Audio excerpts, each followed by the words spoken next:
Welcome back viewers. زید صاحب, ہم نے ڈسکس کیا ہے انکم کو, سیونگز کو, بیت المال کو, زکوٰۃ کو, ٹیکسز کو.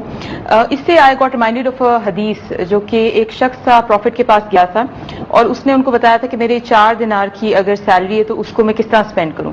تو اس کو ریکمینڈ کیا گیا تھا کہ 1 دینار آپ اپنے والدین پہ خرچ کریں, 1 دینار آپ اپنے اوپر اپنی فیملی پہ خرچ کریں, 1 آپ زکوٰۃ میں دیں اور 1 کی آپ سیونگز کریں. تو کیا یہ ریکمینڈڈ اسپینڈنگ پیٹرن ہے اسلام میں؟ ظاہر ہے اگر حضور صلی اللہ علیہ وسلم نے کتنا خوبصورت پیٹرن بتایا تو اس سے خوبصورت ماڈل تو ہو ہی کوئی نہیں سکتا. لیکن ایک بات نوٹ کیجئے, اس میں ماں باپ پہ بھی خرچ کرنا ہے, ان کے اوپر اپنے اوپر بھی خرچ کرنے کی اجازت ہے, سیونگز کی بھی اجازت ہے, اور اللہ کی راہ میں تقسیم کرنے کا بھی معاملہ ہے. اور ایک بات تو نوٹ کیجئے, یہاں لفظ دینار استعمال ہوا ہے, اور دینار کسے کہتے ہیں؟ سونے اور چاندی کے, سونے کے سکے کو. ہم جو پہلا ماڈل دیکھیے, اب جو بات ہم کرنے جا رہے ہیں یہ اتنا انقلابی رسپانس ہوگا انشاءاللہ کفر کے اس نظام کو کہ 200 سال سے جو مسلمانوں کا اور اس پوری دنیا میں انسانوں کا رول بیک ہوتا ہے اس زائنسٹ اکنامک سسٹم کے مقابلے میں, یہ اس کا سب سے طاقتور اور پہلا رسپانس ہوگا اس سسٹم کو رول بیک کرنے کے لیے.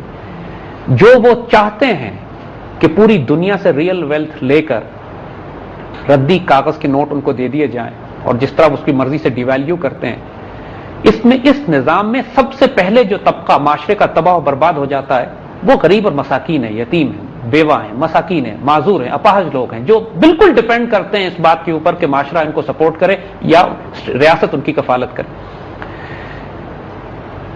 مسلمانوں کا ایک بہت غیر معمولی کانسیپٹ جو زکوٰۃ کا ہے, آج کل ہمیں اس نظام کی برکت محسوس نہیں ہوتی, اس بات کے باوجود کہ پاکستان میں 60 ارب روپے کی زکوٰۃ یا صدقات سال میں نکالے جاتے ہیں.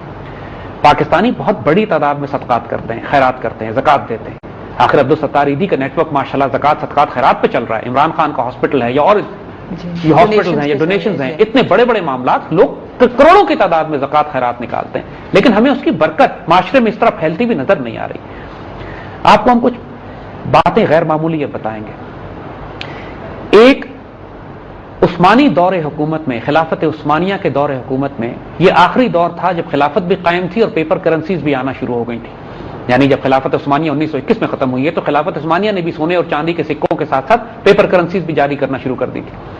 اس زمانے میں خلافت عثمانیہ کے اسکالر سے فتویٰ لیا گیا کہ کیا زکوٰۃ پیپر کرنسی میں دی جا سکتی ہے, اور ایک غیر معمولی فتویٰ خلافت عثمانیہ کے دور کا, جو کہ خلافت عثمانیہ کے ختم ہونے تک وہ فتویٰ ویلڈ رہا ہے, وہ یہ تھا کہ زکوٰۃ ہمیشہ ریئل ویلتھ میں دی جائے گی, اصل دولت میں دی جائے گی, اصل دولت کی رسیدوں میں نہیں دی جا سکتی. یعنی زکوٰۃ ریئل ویلتھ میں ہوگی, not in the ریسپٹس of real wealth. دیکھیے زکوٰۃ کا جو کانسیپٹ دین میں رکھا گیا ہے وہ سونے اور چاندی کے سکوں پہ زکوٰۃ ہے, سونے اور چاندی کی دولت پہ زکوٰۃ ہے. پیپر کرنسی جس کے پیچھے کوئی سونا نہ ہو اور یہ جعلی رسیدیں ہوں, یہ زکوٰۃ ان میں نہیں دی جا سکتی. یہ خلافت عثمانیہ کا فتویٰ تھا, اور عثمانی خلافت میں آخری وقت تک زکوٰۃ سونے اور چاندی کے سکوں میں یا ریئل ویلتھ میں کلیکٹ کی جاتی تھی. آج ہم پہلا سولوشن جو قوم کو, جو سننے والے مسلمانوں کو دینا چاہتے ہیں کہ اپنی زکوٰۃ ریئل ویلتھ میں نکالیں. اس کا مفہوم ہم سمجھاتے ہیں کہ ہم یہ کیا بات کر رہے ہیں. دیکھیے آپ نے آج 10,000 روپے زکوٰۃ نکالی, مثال دے رہے ہیں, آپ نے ایک بیوہ کو دیا کہ 10,000 روپے زکوٰۃ ہے, تم رکھ لو, چند ماہ بعد اپنی بیٹی کی تم شادی کر لینا. اس بیوہ نے وہ پیسے لیے اور اپنے پاس رکھ لیے. 6 مہینے کے بعد جب وہ اپنی بیٹی کی شادی کرنے کے لیے چیزیں خریدنے جاتی ہے تو انفلیشن اور ڈیویلویشن کی وجہ سے, مہنگائی کی وجہ سے وہ 10,000 گھٹ کے 8,500 روپے رہ جاتے ہیں, اور وہ بیچاری پھر 1,500 روپے مانگنے کے لیے ڈھونڈتی پھرتی ہے کہ مجھے کہیں سے انتظام ہو جائے. اس کی کرنسی پیپر کرنسی بیٹھے بٹھائے ڈیویلیو ہو رہی ہے, کیونکہ آپ نے اس کو زکوٰۃ پیپر کرنسی میں نکال کے دی ہے.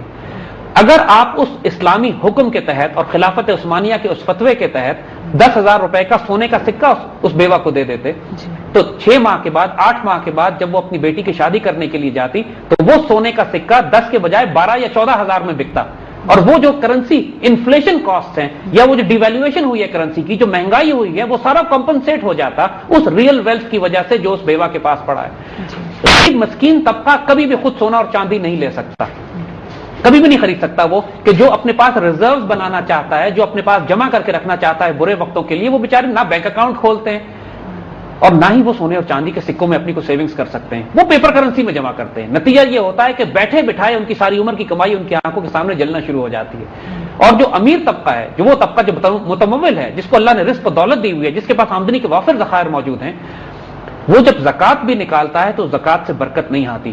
دیکھیے ملیشیا میں آج چونکہ ڈاکٹر مہاتیر بہت سٹرانگ پروپیگیٹ کر رہے ہیں اس کانسیپٹ کو کہ سونے اور چاندی کے سکوں کو دوبارہ لایا جائے، اور ملیشیا کے مسلمانوں نے لیڈ لی ہے اس سلسلے میں۔ ملیشیا میں ایسی ٹکسالیں بن گئی ہیں، منٹس بن گئی ہیں، پرائیویٹلی لوگوں نے ایسی فیکٹریاں لگا لی ہیں جو سونے اور چاندی کے سکے جاری کر رہے ہیں۔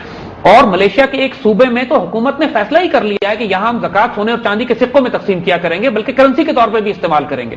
یہ کانسیپٹ اب مسلمانوں میں رائج ہو رہا ہے، گلوبل میڈیا اس کو پروموٹ نہیں کر رہا، اس بات کو چھپایا جا رہا ہے۔ تو اس کی پریکٹیکل اگزامپل ہمارے پاس موجود ہے کہ ایسا ہو رہا ہے؟ ہماری تاریخ میں ہزاروں سال سے بھی موجود ہے اور آج کے دور میں بھی شروع ہو چکا ہے۔ اور مسلمانوں کے لیے اب واجب ہے اور لازم ہے کہ اگر 1 لاکھ روپے کسی مسلمان پر زکوٰۃ بنتی ہے تو 1 لاکھ روپے کا اگر آپ سونے کے سکے خرید لیں اور سونے کے سکے زکوٰۃ میں دے دیں تو آپ کو کوئی فرق نہیں پڑے گا۔ دیکھیے آج بھی اگر کسی شخص کو آپ چیک سے پیمنٹ کرتے ہیں تو وہ کیا کرتا ہے؟ وہ چیک لے کے جاتا ہے، ڈپازٹ سلپ بھرتا ہے، بینک پہ جمع کراتا ہے، 2 دن انتظار کرتا ہے، چیک ٹرانسفر ہوتا ہے، پھر چیک لکھتا ہے، پیسے نکالتا ہے، ایک پروسیس کرتا ہے نا۔ اگر آپ اس کو ایک سونے کا سکہ دے دیں اور وہ کسی جولر کے پاس لے جا کے مارکیٹ پرائس پہ اس کو سیل کر کے لکوڈ کیش لکوڈ کاغذ کے نوٹ لے لے، اس کاغذ کے نوٹ کو اس وقت کیش کرائے جب اس نے اس سے کوئی ریئل ویلتھ خریدنی ہے، یعنی گندم خرید لے، کپڑا خرید لے، آٹا خرید لے، جو مرضی گھر کی ضروریات خرید لے، سیونگز ریئل ویلتھ میں ہو، گولڈ اور سلور کے اندر، تو وہ انسان کبھی بھی نقصان نہیں اٹھائے گا۔ اور خاص طور پہ معاشرے کے غریب ترین طبقہ، خاص طور پہ معاشرے کا وہ طبقہ کہ جس کے پاس قطعاً کوئی وسائل نہیں ہے اس بات کے لیے کہ inflation, devaluation, depreciation of currency, مہنگائی، ان سب سے بچنے کے لیے کوئی انشورنس اس کے پاس نہیں۔ ایکچولی اس بات میں بہت زیادہ لاجک ہے کیونکہ پچھلے کئی مہینوں سے ہم دیکھیں کہ گولڈ کی ویلیو ملٹیپلائی کر رہی ہے، اور جن لوگوں نے انویسٹ کیا ہے گولڈ میں یا سیو کیا ہے گولڈ میں، انہوں نے actually they so the benefit of it. اب بات یہی ہوتی ہے کہ امیر طبقہ تو گزارا کر لیتا ہے، اس کے پاس تو اور بھی آمدنی کے وسائل ہوتے ہیں۔ جو غریب ترین طبقہ ہے معاشرے کا، جس کو زکوٰۃ ملنی ہے، جو زکوٰۃ کا حقدار ہے، وہ اس لیے تباہ و برباد ہو جاتا ہے زکوٰۃ لینے کے باوجود بھی کہ معاشرے میں کوئی سیف گارڈز نہیں ہے، کوئی اکنامک سیفٹی چیکس ایسے نہیں لگے ہوئے کہ اس کی انفلیشن یا ڈیپریسیشن آف کرنسی کو یا مہنگائی کو کمپنسیٹ کر سکے۔ یہ اتنا بڑا انقلابی قدم ہوگا جو قرآن و سنت کی حکمت کے مطابق بھی ہے، اس میں کوئی قانون نہیں توڑا جاتا، ہر مسلمان ذاتی سطح پہ انفرادی طور پر یہ زکوٰۃ جاری کر سکتا ہے۔ آخر جو مسلمان لاکھوں کروڑوں نے عرض کیا کہ اگر مسلمان سونے اور چاندی کے سکوں میں زکوٰۃ نکالنا شروع کر دیں تو 60 ارب روپے کے سکے ہر سال پاکستانی مارکیٹ میں آنا شروع ہو جائیں گے۔ اور دیکھیے آج آپ بڑی دکانوں میں جاتے ہیں تو پاکستانی کرنسی کے ساتھ وہ ڈالر کو بھی ایکسپٹ کرتے ہیں۔ اگر سکے چلنا شروع ہو جائیں گے تو وقت دور نہیں ہے کہ دکاندار پھر سونے اور چاندی کے سکے بھی ایکسپٹ کرنا شروع کر دیں گے۔ یہاں پہ ہم ایک بریک لیں گے زید صاحب، اس کو ہم کنٹینیو رکھیں گے بریک کے بعد۔